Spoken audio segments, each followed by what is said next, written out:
kita tuh punya namanya 3T. Ya. Ya, jadi ada tagline 3T, yaitu terdiri dari tetangga, terjangkau, dan terakui. Oke. Nah, jadi mereka akan mendapatkan 1 tahun visa tambahan setelah mereka lulus di Malaysia untuk mereka stay dan bekerja secara part-time di Malaysia. Oke. Kemudian juga kalau untuk Malaysia International Scholarship, dia memang menawarkan hanya untuk S2 dan S3 saja.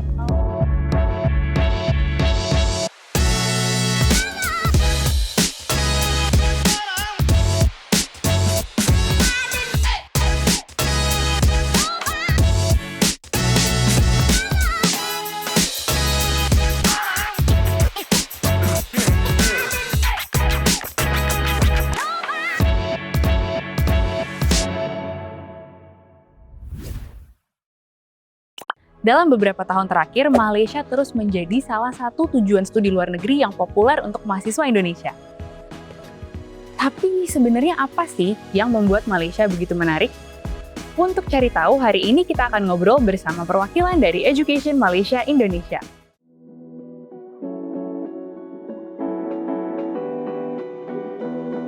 Nah, hari ini kita sudah berada di Kedutaan Besar Malaysia di Jakarta untuk ngobrol langsung nih dengan perwakilan dari Education Malaysia Indonesia. Kita akan bahas tuntas mengenai apa sih keunggulan kuliah di Malaysia, jurusan favorit hingga peluang karir setelah lulus nanti. Aku sudah ditemanin sama Mbak Rizka, mungkin boleh memperkenalkan diri dulu, Mbak. Oke, halo, selamat pagi. Nama saya Rizka Pramita. Saya adalah Promotion Eksekutif dari Education Malaysia Indonesia, Kedutaan Besar Malaysia Jakarta. Oke, terima kasih banyak Mbak Rizka sudah mau ngobrol-ngobrol hari ini. Nah, aku mungkin akan mulai dengan pertanyaan yang umum kali ya, Mbak. Kan sudah banyak mahasiswa Indonesia yang kuliah di Malaysia dan minatnya tuh selalu meningkat gitu. Menurut Mbak Rizka sendiri, apa sih yang membuat Malaysia, appeal-nya Malaysia ke mahasiswa Indonesia? Oke, jadi Valerie, kita tuh punya namanya 3T. Ya. Ya, jadi ada tagline 3T, yaitu terdiri dari tetangga, terjangkau, dan terakui. Oke. Nah, apa itu tetangga? Tetangga ya pasti secara lokasi kita pasti terdekat gitu ya, dibandingkan negara lain. Harga tiket juga lebih murah, gitu ya kan. Kemudian juga terjangkau, biaya hidup maupun biaya kuliahnya cukup terjangkau untuk masyarakat Indonesia. Kemudian juga yang terakui, universitas kita masuk ke dalam 100 besar ranking dunia, bahkan 200 besar ranking dunia. Dan itu bukan prestasi yang kecil, jadi sangat diminati sebab salah satunya itu. Wow, jawabannya sangat udah merangkum semuanya 3T itu ya.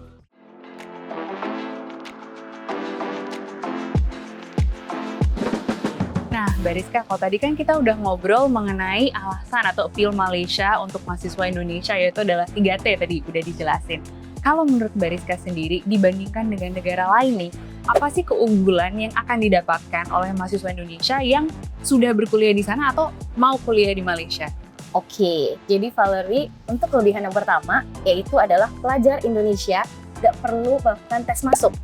Nah, itu kan lumayan mengurangi beban hidup untuk pelajar-pelajar kita yang sekarang gitu ya kan. Pasti. Kemudian yang kedua, untuk pelajar-pelajar Indonesia yang ingin belajar di Malaysia, yang kita lihat adalah Indonesia juga sudah menawarkan program yang cukup lengkap juga, sama juga dengan Malaysia.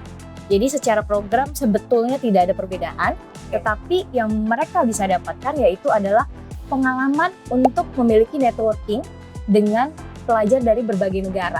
Itu yang kita mungkin belum bisa dapatkan di Indonesia. Itu mungkin Valerie. Oke, jadi familiarity sama programnya mungkin nggak begitu akan ada kesenjangan, tapi benefit gedenya adalah global networking itu sendiri, Mbak Rizka ya. Secara mindset, mereka juga pasti akan lebih open-minded. Apalagi juga secara medium bahasa, kita juga menggunakan bahasa Inggris, tentunya skillnya juga akan lebih meningkat gitu ya kan. Dan juga kita tahu sendiri, di zaman globalisasi, bahasa Inggris itu udah jadi satu skill wajib untuk pelajar-pelajar kita. Oke.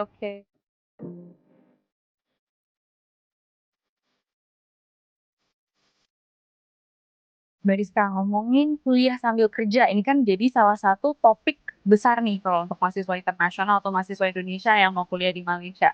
Kalau di Malaysia sendiri, kebijakannya seperti apa kan? Apa sih Mbak, bisakah mahasiswa Indonesia yang lagi kuliah di sana, kuliah sambil kerja?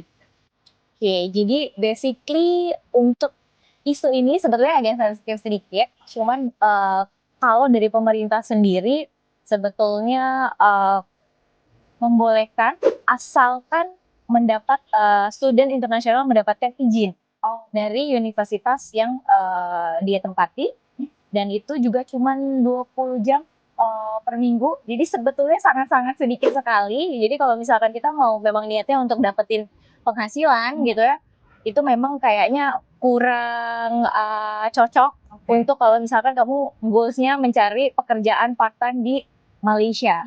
Karena kita memang sebetulnya di Malaysia sendiri, international student itu kita memang pengennya mereka fokus untuk belajar dibandingkan untuk bekerja. Itu yang pertama.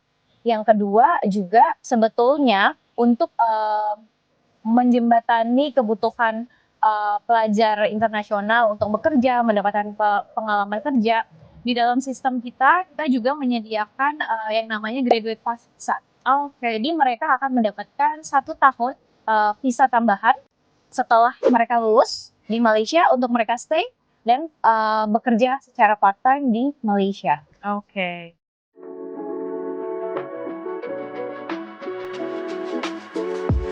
Nah, tadi kita kan sudah bahas mengenai kesempatan kerja untuk mahasiswa Indonesia yang lagi kuliah di Malaysia. Kalau misalnya untuk karir masa depan nih Mbak, gimana sih kuliah di Malaysia ini bisa bantu mahasiswa saat lulus nanti siap terjun ke karir?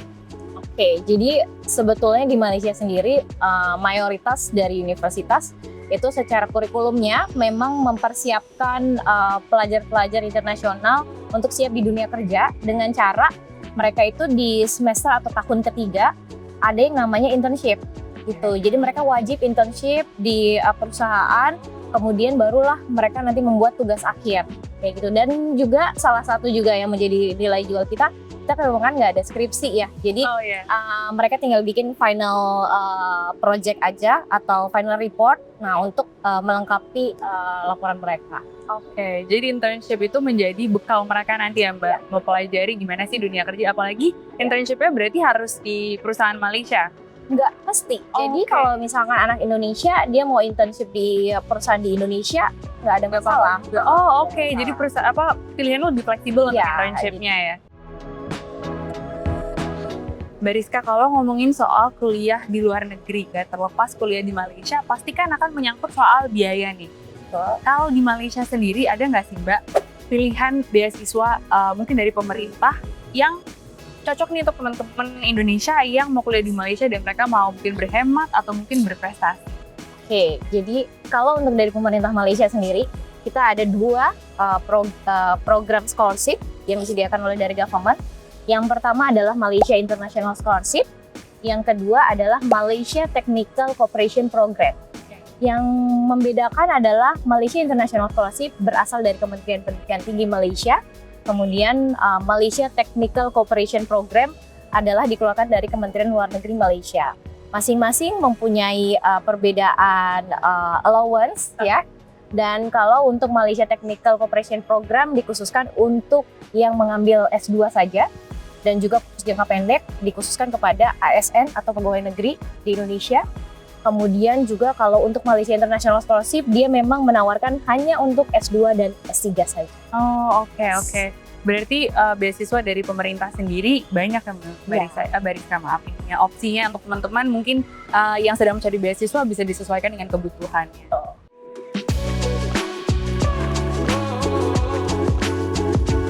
Tadi kita kan udah ngomongin soal beasiswa nih Mbak Rizka. Kalau misalnya soal bidang studi nih Mbak, misalnya kayak Eropa itu kan terkenal, terutama Swiss ya terkenal misalnya karena program hospitality, Australia kebanyakan karena. Kalau Malaysia sendiri karena Mbak bidang studi. Oke, jadi kalau Malaysia ini agak cukup unik karena kita sebetulnya secara bidang masing-masing universitas punya keunggulan masing-masing. Jadi banyak sekali. Contohnya, kita punya ada namanya Taylor's University. Keunggulannya di hospitality, gitu ya kan. APU misalkan, dia terkenalnya dengan teknologi informasi, gitu ya. Nah itu salah satu contoh aja, Valerie. Jadi sebetulnya kalau kita mau ngomongin bidang apa sih yang semua anak bisa masuk, yang dari IPA, dari IPS, pasti bisnis, gitu. Iya, pasti kebanyakan ambilnya bisnis karena kayak, aduh nggak mau pusing biar kayak biar bisa masuk gitu. Oke, jadi Malaysia serba ada ya, Mbak Yes. Rizka, ya bener-bener siswa Indonesia yang mau datang ke Malaysia, milih apa aja istilahnya sudah tersedia, tinggal dipilih sesuai minatnya mereka aja. Oke deh. Di Malaysia kita menawarkan pelbagai bidang-bidang pendidikan yang khusus dari bidang sains, teknologi dan juga dalam segi kejuruteraan. So program-program ini ditawarkan oleh universiti negeri dan ataupun universiti awam Malaysia dan juga universiti daripada swasta. So saya sarankan pilihlah Malaysia sebagai destinasi pendidikannya kerana program-program di Malaysia telah terakui dan juga telah diiktiraf di peringkat dunia. Terima kasih. Pertanyaan terakhir aku nih Mbak Rizka, untuk menutup perbincangan kita di hari ini. Mbak Rizka ada saran atau mungkin ada pesan nggak sih untuk teman-teman yang ingin mengambil langkah pertama untuk kuliah di Malaysia? Oke, Valerie. Jadi pemerintah Malaysia sendiri kita memiliki yang namanya portal Discover Education Malaysia yang disediakan kepada pelajar internasional untuk memperoleh informasi mengenai institusi pendidikan tinggi Malaysia yang mereka cari. Dan di situ nanti teman-teman tinggal masuk ke websitenya dan ketik jurusan yang kalian mau cari, dan nanti akan muncul list universitas yang menyediakan jurusan tersebut, Valerie. Oke.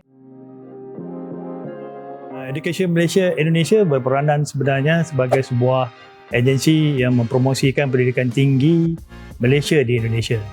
So pihak kami juga akan membantu pelajar-pelajar yang berminat untuk menyambung pengajiannya di Malaysia melalui kerjasama yang baik bersama institusi dan juga badan-badan dan juga ejen-ejen pendidikan yang telah kita lantik.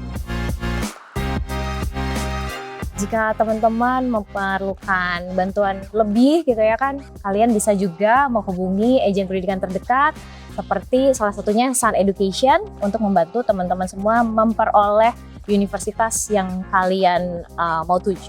Oke. Terima kasih banyak Mbak Rizka atas jawabannya dan juga atas hari ini aku udah diajak tur nih keliling Kedutaan Sama-sama. Besar Malaysia di Jakarta. Semoga perbincangan aku dan Mbak Rizka hari ini bisa menjadi insight baru dan semakin memantapkan teman-teman yang mau kuliah di Malaysia. Terima kasih Mbak Rizka. Sama-sama. Mulai dari biaya lebih terjangkau, lalu lingkungan yang aman, sampai peluang karir yang menjanjikan, sekarang pasti udah tahu dong kenapa Malaysia menjadi salah satu destinasi favorit mahasiswa Indonesia untuk kuliah di luar negeri.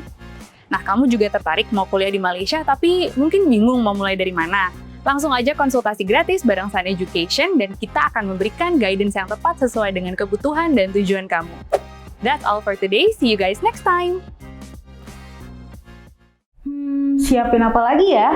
Daripada bingung, mendingan subscribe channel YouTube Sun Education dan nonton video lainnya untuk tips kuliah di luar negeri.